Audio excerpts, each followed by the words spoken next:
आपल्या MIDCचे रस्त्याचे दुतर्फा किंवा MIDC ज्या ज्या जागा आहेत ओपन पेस वगैरे, तिथं बऱ्याच वर्षापासून लोकांनी अतिक्रमण टपऱ्या हे ते केलेलं आहे.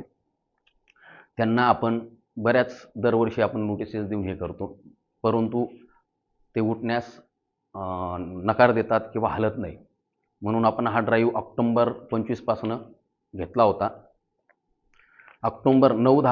9 ऑक्टोबर 2025 रोजी आपण त्यांना जाहीर नोटीस व वर्तमानपत्रातही आपण ती जाहीर नोटीस दिली होती.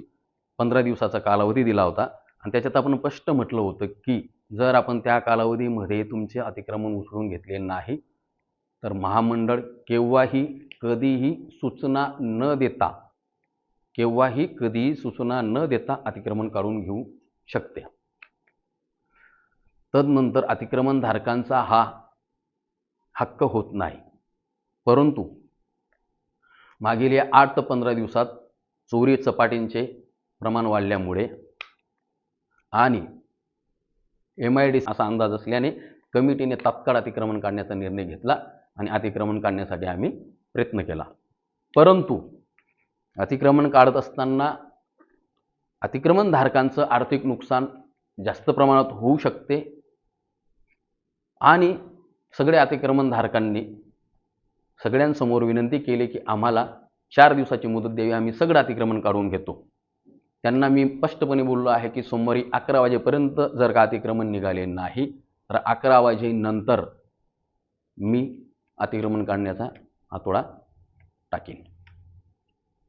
तरी सर्व अतिक्रमणधारकांना विनंती राहील तर त्यांनी अतिक्रमण काढून घ्यावे आणि आपले नुकसान टाळावे. 30-35 वर्षापासून कैलास बाबूराव बधाने माझं नाव, अवधान गावाचा रहिवासी. आमच्या इथल्या MIDC जमिनी गेलेल्या आहेत.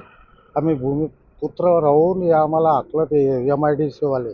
30-35 वर्ष इथं धंदा टाकून झाला मला आणि त्यांनी आता न सांगता न नोटीस देता आणि चालू आले, मला नोटीस दिली, सही करायला लावली आणि लगेच अतिक्रमण काढायला लागले. ते डायरेक्ट म्हणजे हॉटेलच उद्ध्वस्त करून टाकली. काही आम्ही टाईम मागत होतो त्यांच्याजवळ, 2 दिवस टाईम द्या, तरी त्यांनी मला टाईम दिला नाही. हा MIDCचा साहेब कोण, RO साहेब आहे तो, काय त्याचं नाव, पारधी साहेब, तो तिकडून सांगायचे ते की तोडा आहे. म्हणजे काय होतं त्याला आमचं काही समजत नाही. आणि इकडे बाजूला बघा किती अतिक्रमण आहे या MIDC वाला आपल्या कंपनीवाल्यांचे. आणि ते सांगता की आम्ही त्यांना परमिशन दिली. आम्ही सांगतो आम्हाला पण परमिशन द्या, आम्ही पण रोडाच्या बाजूला आहे, काही अडचण नाही आमची. तरी पण ते ऐकत नाही. त्यांनी बुलडोझर आणि JCB आणलं आणि तोडून टाकलं. तुमची पुढची भूमिका काय राहणार आहे अतिक्रमण काढल्यानंतर? तुमची पुढची भूमिका काय राहणार आहे अतिक्रमण काढलं तर? पुढची भूमिका काय, आंदोलन करणार आहे का काय? तुम्ही काय इशारा देता त्यांना? मग काय करावं आता, पोरं बाळ काही भुका मारणार का आम्ही? काही ना काही यांच्या आमरण उपोषणाला बसू, नाही तर काही ना काही करू.